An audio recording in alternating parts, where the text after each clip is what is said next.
Hi guys, Beth here from Discover Your Chakras, and this week we're continuing our Introduction to Chakras mini-series. So this week we're talking all about the heart chakra. Now the heart chakra is the center for your well-being, for your abundance, and for your compassion. So this, when balanced, is a place where you can give and receive love and just general giving very easily in a very balanced way. This is also the chakra that we see off balance for so many very spiritual people, for the very simple reason that naturally they give and they give and they give very easily, very freely. And they actually don't keep a lot of that back for themselves. They don't keep any of that nurturing or that energy for themselves. Now, when this is feeling balanced, you know, you're feeling balanced, you're feeling able to connect to people on a very empathetic level, on a deeper level. You can do so very easily, and it actually fills your cup just as much as theirs.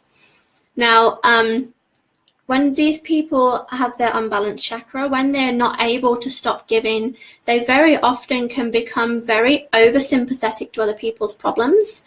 They become unable to detach from them and taking them at a very personal level, which can also be very hurtful to that person. Now, when this chakra is depleted, when it's not quite working well enough, a person can actually go the other way. So they can be completely unable to feel compassion. They can be completely unable to hear about, to talk about, to think about, or to care for anyone but themselves. Now, there are two different ways that I recommend to combat this being off balance, two different methods we can use. Now, one of them are crystals and the other are foods. Now, there's three really great crystals that we can actually use for this chakra. Now, one of them is adventurine, one is hematite, and the other is bloodstone. Now, adventurine is a really great one because it gives a person a sense of balance and creates a sense of calm, now, which is perfect for this chakra. It's one of the reasons that we use it primarily for this chakra. Bloodstone is a really great one if you've experienced a serious hurt. It's really gentle, it's loving, it's healing, but it also helps a person to insulate themselves from further intrusion energetically. And then hematite is a really good one for people who can't stop giving. This is going to allow them to put a stopper in the bottle, if you like, and be able to keep some of that back for themselves and fill their own cup.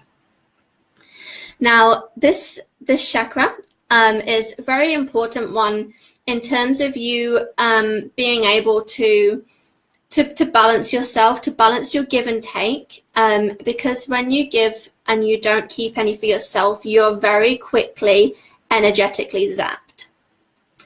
So that's the crystals we can use. Now, another way we can balance this is by using foods.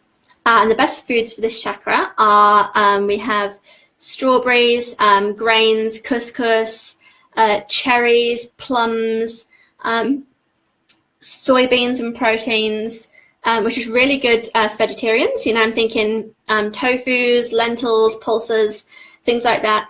These will all serve to boost your chakra as well as nourishing your physical body, because these foods do some amazing things to your body. Now, I'm currently running my 8-week Discover Your Chakra course. We're in week 1. What we're doing at the moment is we're learning to open these chakras, to balance and heal them. We're doing this in some serious depth. We're also learning how to use these to bring ourselves into alignment and balance, to begin to create our perfect life, you know, our version of a very rich, very full and fulfilling life. Now, if you're not really sure where to start with chakras and energies and alignments, I would recommend starting with grounding. Grounding is a world-renowned practice.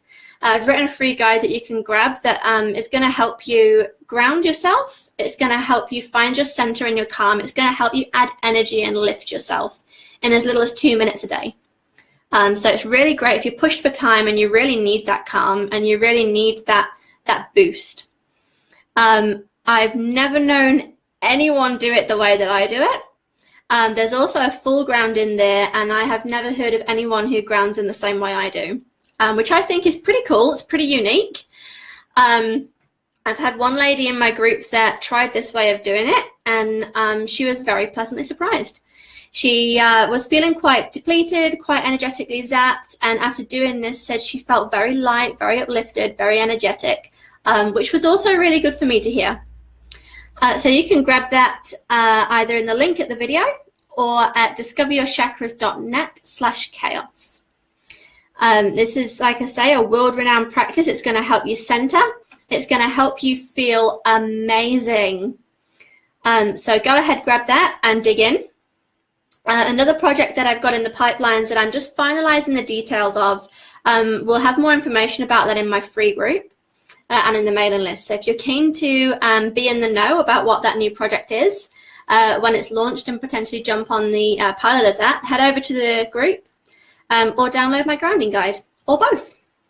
So I've linked to those in the description. Next week, we're going to be covering the higher heart chakra. Now, this is a chakra that not many other people really talk about or teach, or perhaps just don't know about. So I'm very, very excited to be bringing that to you guys, because I feel like it's a really important one that gets overlooked, that people just don't seem to know about.